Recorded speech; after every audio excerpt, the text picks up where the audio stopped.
The show opens up as the narrator talks about the dangers of being a half-blood as he stands in a rainy nighttime, looking at something. He then introduces himself as Percy Jackson, a 12-year-old kid with ADHD and dyslexia. A troubled kid, Percy is used to wrong things happening to him, from bad grades to being bullied constantly. He also sees things others can't, including a black Pegasus on a New York City rooftop, and a mechanical bronze rhino strolling down a busy street, not wanting to make himself a target for more bullying. He keeps these things secret until he makes a friend, Grover Underwood, who is just as much of an outcast as him. In the present day, Percy and his class take a field trip to the Metropolitan Museum of Art. There, his teacher, Mr. Brunner, lectures the students about Greek mythological figures from his wheelchair. As he admires a statue of Perseus, a flashback shows a young Percy and his mother standing in the same spot years prior. She reveals that Percy's name comes from the Greek hero, who similarly had an unbreakable bond with his mother. She also warns him that everyone who looks like a hero isn't a hero, and everyone who looks like a monster isn't a monster. When Percy snaps back to reality, his classmate, Nancy Bobofet, teases him about being special. Despite witnessing the kid getting bullied, his stern pre-algebra teacher, Mrs. Dodds, admonishes him to exercise more self-control. Thankfully, Mr. Brunner comes to his aid, gifting Percy a ballpoint pen and telling him that the gods will tell him their plans when he is ready to hear. Later, Percy and Grover eat their lunch near the fountain outside while debating how to handle Nancy's bullying. When she throws some food at them, Percy leaps to his feet to confront her. But even before he can touch her, Nancy is thrown back telekinetically into the fountain, and the pen Mr. Brunner gave him begins to glow and vibrate in his pocket. A few seconds later, the confused kid hears Mrs. Dodds ominous saying that it was only a matter of time before they found him. As she walks toward Percy, she transforms into a terrifying winged creature named Alecto, one of the three Furies in Greek mythology, but only Percy can see her for what she is. The terrifying creature asks the whereabouts of a magical artifact without naming it, and pounces on Percy. Just then, the ballpoint pen Mr. Brunner gave him becomes a glowing sword, and stabs Alecto in the abdomen. She disintegrates into dust before her talons can reach the kid's throat. Scared and confused, Percy wakes up, asking what happened to Mrs. Dodds. However, Mr. Brunner arrives at the scene and tells him there's no one there by that name. In the wake of the Nancy Bobofet debacle, Percy finds himself in the headmaster's office along with Grover. He reiterates that he didn't touch Nancy, but Grover claims he saw Percy push Nancy into the fountain. Stunned, our hero has no reply whatsoever, and thus is suspended after the meeting. As he waits for his ride home, Mr. Brunner says he suspects that Percy is special but that he has a challenging journey ahead of him. Following this, the freshly expelled kid arrives at his mom's apartment, which she shares with her boyfriend, Gabe Ugliano. He and Percy briefly exchange heated words after Gabe berates the kid for getting kicked out of school. Fed up, Percy finds solace in his mother, Sally, who believes her son and is just happy that he is home. She gives him a welcome home gift, and he admits he is scared as something is happening to him. However, Sally seems to know more than what she's speaking out loud. She tells Gabe that she and Percy are going to their favorite vacation spot in Montauk. During the commute, Percy has a dream about a mysterious, ominous, disembodied voice. He suddenly awakens at the cabin in Montauk and confesses that his daydreams have felt more real than ever lately. Then, his mother drops a truth bomb on him. She reveals that they come to this cabin every year because it is where she met his father. He was kind, wise, and unlike any other man because he wasn't a man. He was a god. Following this, Sally tells Percy that the Greek myths she shared with him are accurate,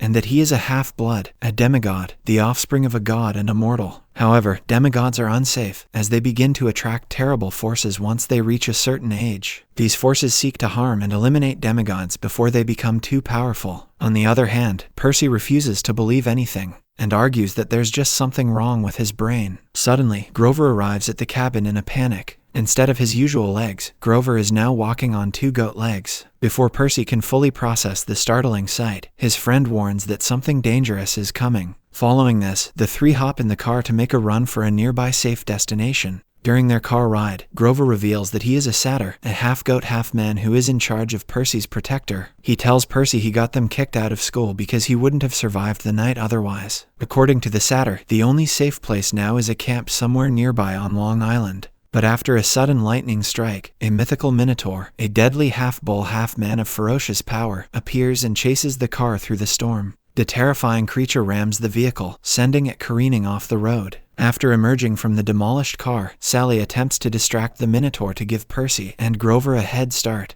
She then takes Percy's jacket, which reeks of half-blood, in an attempt to distract the Minotaur and give the others more time to cross the camp's boundary. As Percy watches from afar, the Minotaur lifts his mother into the air and squeezes, and Sally Jackson disintegrates into a cloud of dust. Heartbroken and enraged, Percy notices Mr. Brunner's ballpoint pen vibrating in his pocket. He pulls it out, revealing the glowing sword, Riptide, and slashes at the imposing beast. However, the Minotaur swats the sword away, and Percy climbs atop the monster's shoulders. He breaks off one of the beast's horns and plunges his weapon into its head. Just like Sally, the behemoth crumbles into dust. The action takes a toll on Percy, who passes out in the woods. Later, he awakens at Camp Half-Blood, with a handful of campers surrounding him. There, a centaur, a half-man half-horse version of Mr. Brunner, welcomes the kid to the camp, but he passes out once more. When Percy awakens again, a concerned-looking Grover is by his side. On a table across the room is the severed Minotaur horn, and the realization that the events of the previous night were real hits Percy hard. He gets dressed with the intention of finding his father, and runs into the camp director, Dionysus, commonly called Mr. D, an uncaring and uncooperative man.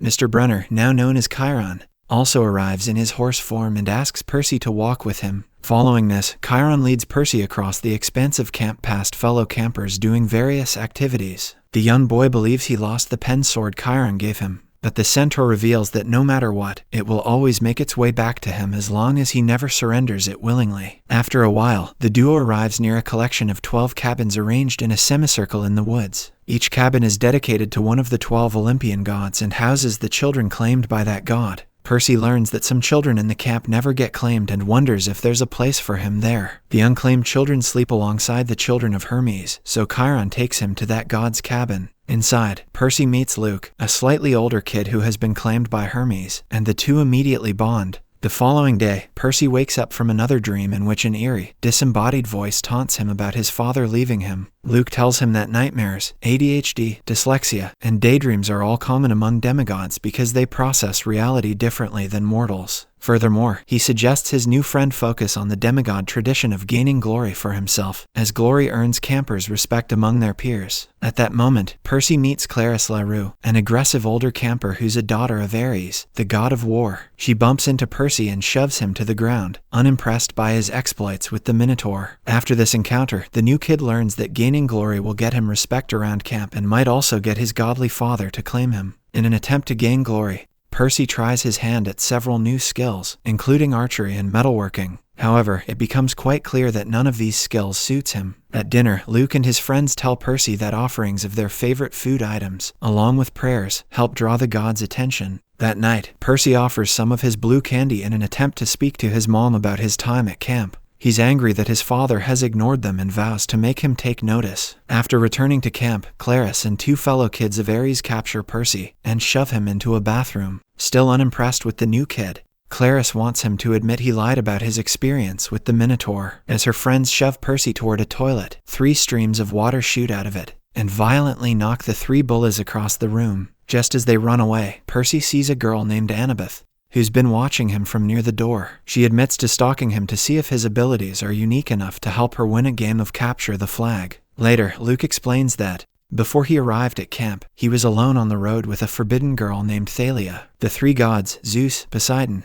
and Hades had made a pact to no longer sire children because of how powerful their offspring were, which made them the constant targets of powerful monsters. However, Zeus broke the agreement by conceiving Thalia, which is why she was one of the forbidden children. Next, Luke continues that he and Thalia met Annabeth in an alley and brought her to Camp Half-Blood. But Thalia didn't make it. Because of this, he and Annabeth have been close ever since. It is revealed that Annabeth is the best fighter in camp and wants to prove herself by going on a quest. She kept close tabs on Percy because of a prophecy stating that a demigod fated to go on an important quest would arrive in camp. The fated quest is the only one Chiron would let Annabeth join, so she closely watched all new camp arrivals to see if they were the one. Not long afterwards, Percy plays his first game of Capture the Flag, an honored camp tradition that allows campers to hone their fighting skills. In the competition, Percy, Luke, and Annabeth's blue team square off against Clarisse's red team. Just as the game begins, Annabeth reveals her cap of invisibility, a gift from her mother, Athena, to her teammate. Shortly afterwards, Percy is confronted by Clarisse and her cronies, who want revenge after the bathroom incident. The vengeful girl quickly gets the upper hand, slashing at the new kid with her spear. But an injured Percy flees to the banks of the nearby river, where the fight continues. Surprisingly, Percy breaks Claris's spear and, by distracting her, allows his team to capture the red team's flag. Just as the blue team secures victory, Annabeth reappears, removing her invisibility cap, and pushes Percy into the river. Soaked, he stands up angrily, but his demeanor changes as his wounds heal rapidly. Suddenly, a large trident floats above Percy's head, indicating that the Olympian god, Poseidon, has claimed Percy as his son. Following this, Chiron announces that Percy is the only forbidden child of the sea god among all demigods. But he is the only hope to prevent a fledgling war brewing between Zeus and Poseidon over the theft of the latter's master bolt, a prized possession Zeus believes Percy has stolen. If the bolt isn't returned in 1 week, war will break out between the gods of Olympus, destroying the world. But Chiron believes the bolt is with Hades, who has always had animosity towards Zeus and Poseidon. Percy learns he must leave camp and embark on a quest with 2 other companions to retrieve the master bolt from the underworld before the summer solstice. However, Percy refuses to help his absentee father and affirms his loyalty to his mother. Suddenly, Grover arrives and, against Chiron and Mr. D's wishes, tells Percy that his mother is still alive in the underworld with Hades. It is only then that the kid realizes he has the unique opportunity to rescue his mother and agrees to take on the quest. Immediately after accepting his quest, Percy consults an oracle, a being who has the ability to cast prophecies, to finalize it. The mummy-like corpse of the oracle spews out green smoke, revealing an image of his mother's boyfriend, Gabe. The image reveals a prophecy laced with both positive and negative news. It says Percy shall go west and face the god who has turned into a villain. He will also find what was stolen and see it safely returned. However, he will be betrayed by a friend and fail to save what matters most in the end. With Percy's quest confirmed by the oracle, Chiron assembles several of Camp Half-Blood's most qualified candidates as potential quest companions. They include Percy's new friend, Luke, Camp Bully Claris, and the daughter of Athena, Annabeth. Without wasting any time, Percy immediately chooses Annabeth, who has vied to go on a quest for years. He also picks someone not in Chiron's lineup, his satyr protector and best friend, Grover. Despite the oracle's warning that a friend will betray Percy, he trusts Grover. He also knows Annabeth will do whatever it takes to ensure that they complete the quest. Before Percy sets out on his first quest, Luke gives him a pair of winged sneakers, a gift from his father, Hermes. Before leaving, Annabeth rests a hand on the magical tree that prevents monsters from entering the camp and says they might survive the quest if the others listen to her. They then leave the relative safety of Camp Half-Blood and pass through New York City. While they travel by bus, Grover tells Percy that quests are world-defining events. They've made and broken empires, altered the course of human civilization, and changed the balance of power on Olympus. Shortly afterwards, the bus pulls into a gas station, where Annabeth disembarks to grab snacks for the trio. She says the stinky bathroom of the bus will block monsters from smelling Percy, so he's safest inside. On the other hand, Grover adds that, as a child of one of the big 3, Percy is at the most risk and explains that monsters often sense a demigod's greatest weakness and try to exploit it. At that moment, Mrs. Dodds, or the monster Electo,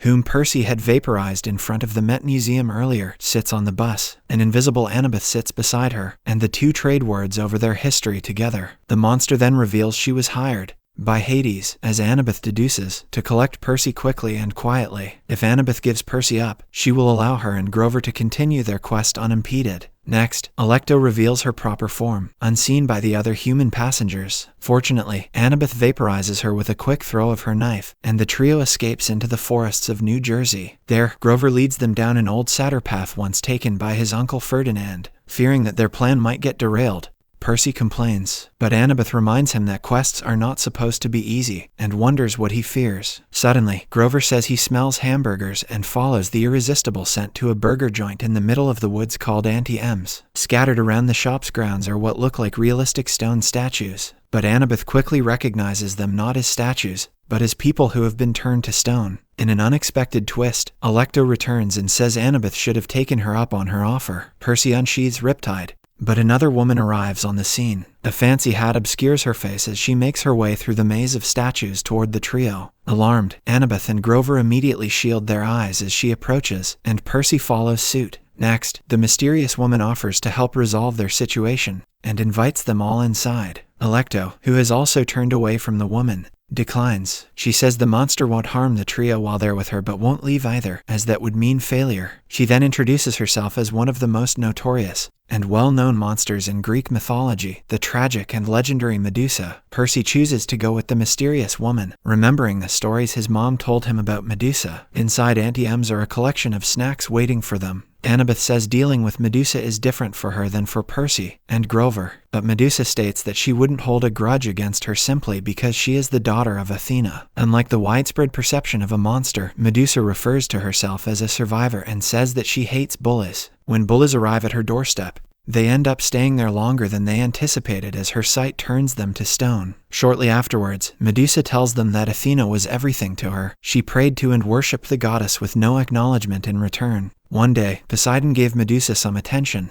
and told her that he loved her. Feeling slighted, Athena punished Medusa over what she saw as an embarrassment. She vowed that no one could ever see Medusa and live to talk about it. However, Annabeth defends her mother's actions, calling them just. But Medusa says that the gods are bullies and want mortals to believe they're infallible despite their shortcomings. The young girl calls her a liar, and Medusa retreats to the kitchen. Just as Percy follows her, Annabeth warns Grover to get ready to run. In the kitchen, Medusa tells Percy that Annabeth will betray him. She tells him she feels a kinship with his mother as Poseidon targeted them both. She then questions if Percy's friends will allow him to rescue his mother if it interferes with the quest. To ensure that Percy succeeds in rescuing her, she offers to remove the others from the equation. Without wasting further time, Percy bolts and Medusa removes her hat. She checks to see if Alecto is still outside so that she can corner the kids. Meanwhile, the trio finds themselves in the basement of Auntie M's, faced with a sea of statues whose faces are contorted in terror. Grover dons the winged sneakers Luke gave Percy to execute a plan.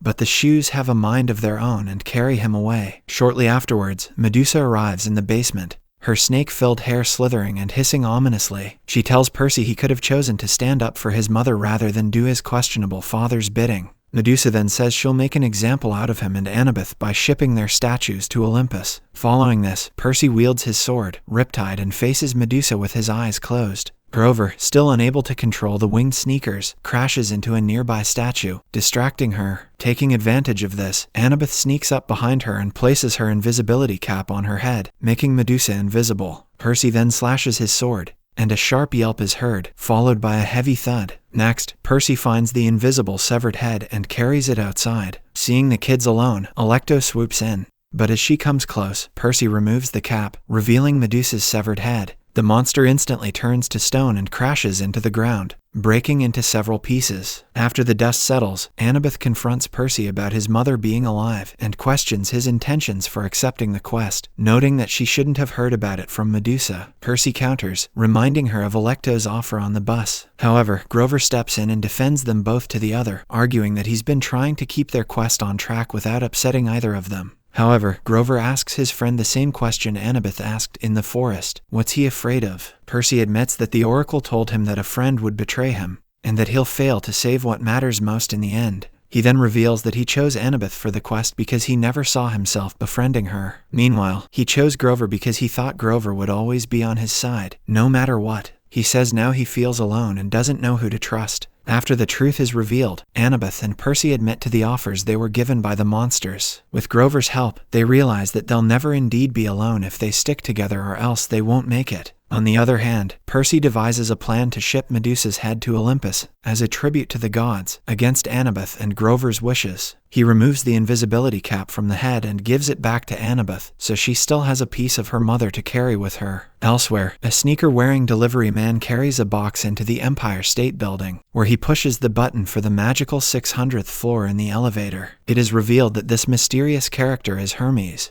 who is carrying the box addressed to the gods from Percy. However, unlike the Demi God kid intended, the god doesn't look happy. In a flashback scene, a younger Percy learns to swim with his mother, Sally. Percy is scared and clings to the edge, but his mother tells him that it's essential for him to learn. After another dream where he hears the same evil, disembodied voice from his previous nightmares, present-day Percy awakens on a train. He then questions the methods demigod children have to employ to get attention from their divine parents. On the other hand, Annabeth reveals that Athena created her from a thought in the goddess mind. The goddess then gave the kid to a mortal man she'd fallen in love with as a gift, but once her father started a traditional family, he no longer treated her like a gift, so she ran away from home. The following day, someone vandalizes the trio's train cabin while they're at breakfast. Security speaks with a woman from a neighboring cabin and detains them on suspicion of vandalism. Shortly afterwards, the woman carries a growling animal in a hand carrier and reveals herself as Echidna, the mother of monsters. While Echidna argues that the demigods are more monstrous than herself, the baby monster in her carrier picks up the kid's scents and attacks. Annabeth stabs it with her knife, after which the kids exit the train and flee into St. Louis. There, they make for the Gateway Arch, a sanctuary dedicated to Annabeth's mother, Athena, which monsters can't enter. At the sanctuary, Annabeth suggests that Percy try to communicate with his father. However, Percy refuses, adamant that he wants nothing from Poseidon, who he says has had his chance to be a part of his son's life. As they talk, Percy suddenly collapses, finally feeling the poison from the monster's sting. Following this, Annabeth and Grover take Percy to a fountain outside and splash him with water, hoping it will heal him. But, as it's not fresh, running water, it doesn't have the intended effect. Instead, they decide to head up to the top of the arch and ask Athena for help. Meanwhile, Echidna arrives at the arch with her monster, the Chimera. As they ride to the top, Grover wonders how the monster got inside the landmark unless Athena allowed it. Annabeth reveals Echidna spoke to her telepathically, telling her that her impertinence, taking part in sending Medusa's head to Olympus, wounded Athena's pride. She tells Annabeth that impertinence will be her doom. As they ride to the top, Grover wonders how the monster got inside the landmark unless Athena allowed it. Annabeth reveals Echidna spoke to her telepathically, telling her that taking part in sending Medusa's head to Olympus wounded Athena's pride. Because of this childish act, their task is set to doom. After a few minutes, Echidna and the Chimera, a terrifying fire-breathing hybrid of a lion and goat, arrive at the top of the arch. A pale and weak Percy decides to take on the Chimera himself, wielding his bronze sword, Riptide. During their fight, Echidna uses her powers to rip a hole in the arch's floor, which Percy tumbles out of. However, he doesn't fall as he clings to a beam for dear life, 630 feet above the ground. As Echidna and the Chimera watch, he loses his grip, and our hero seemingly plunges to his death. From Percy's perspective, he plummets to the ground, tumbling through the air. Suddenly, a waterspout suddenly appears over the nearby Mississippi River and collides with the kid, splashing him down into the river. Underneath the water, Percy's foot gets stuck on the sandy bottom, and he panics until he realizes he's not alone. In the final scene, a water spirit called a Nereid appears and tells Percy that Poseidon sent her. She then urges him to breathe, revealing that the god wants him to know that he will be alright. Additionally, the Nereid also tells Percy that Poseidon has been with him the whole time, struggling not to interfere. At those words, Percy inhales deeply, realizing for the first time that he has the power to breathe underwater. Subscribe for more videos like this, turn on the notification, and leave 1,000 likes or 100 comments if you'd like us to continue part 2. Thank you.